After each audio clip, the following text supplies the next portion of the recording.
অনেক দুঃখ নিয়ে এই ভিডিওটি করা। রমজান মাস আসলে আমরা যতগুলা যে খারাপ কাজ করে মানুষে বা যত কিছু করে, নামাজ কালাম পড়ে না, এই রমজান মাস আসলে আমরা নামাজ কালাম পড়ি আপনার যতটুক পারি। তারপর আপনার মাথায় টুপি থাকা মানুষ খারাপ ব্যবহার করে না, মানুষ খারাপ কাজে লিপ্ত হয় না, মানুষ 1 প্যাকেট 2 প্যাকেট সিগারেট খায়। মানুষে রোজা রাখার কারণে, আল্লাহর কুদরতের কারণে সেরকম সিগারেট খেতে পারে না। একদিন 1টা 2টা বা ইফতারের পরে 3টা 4টা এরকম খায়, বেশি খেতে পারে না। কিন্তু রোজা থাকা অবস্থায় কিচ্ছু খেতে পারে না। এটা হচ্ছে আলহামদুলিল্লাহ। এটা 12 মাসের মধ্যে আল্লাহ একটা মাস দিচ্ছে যে আমাদের জন্য এটা রহমতের মাস, এটা হচ্ছে বরকতের মাস, এটা হচ্ছে যে ইবাদতের মাস। এটা তার জন্য আল্লাহ আমাদের মুসলিমকে দিছে এই মাসটা। এই মাসটার মধ্যে আল্লাহ সব কিছু চাইলে আল্লাহর কাছে পূরণ করবে। এই মাসটার মধ্যে আপনি যত কিছু হোক না কেন, গুনার কথা যত কিছু চাওয়া পাওয়া আছে, আল্লাহ এই মাসটার মধ্যে আপনার কবুল করে, আলহামদুলিল্লাহ। এটা কিন্তু দুবাইয়ের মধ্যে প্রতি বছরে অন্য চিত্র দেখা যেত।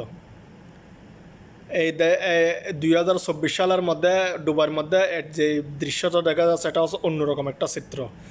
এটার মধ্যে আপনার রোজা থাকে না এরকম মানুষ বেশি, যেখানে সেখানে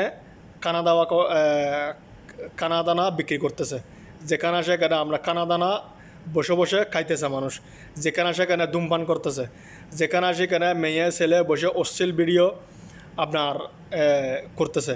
এগুলা অনেক খারাপ দৃশ্য। এগুলা বলতে গেলে অনেক খারাপ দৃশ্য।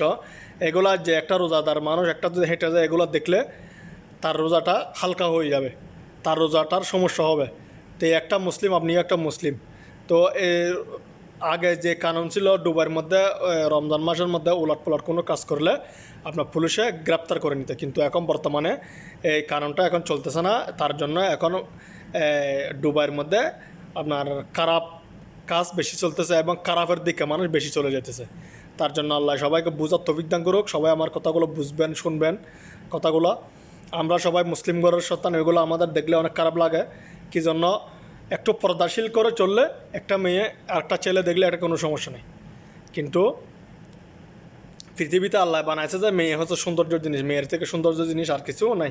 আমার আর কিছু বলারও নাই, আপনারা বুঝবেন, সবাই বুঝে নেবেন। সবাইকে ধন্যবাদ এবং আসসালামু আলাইকুম।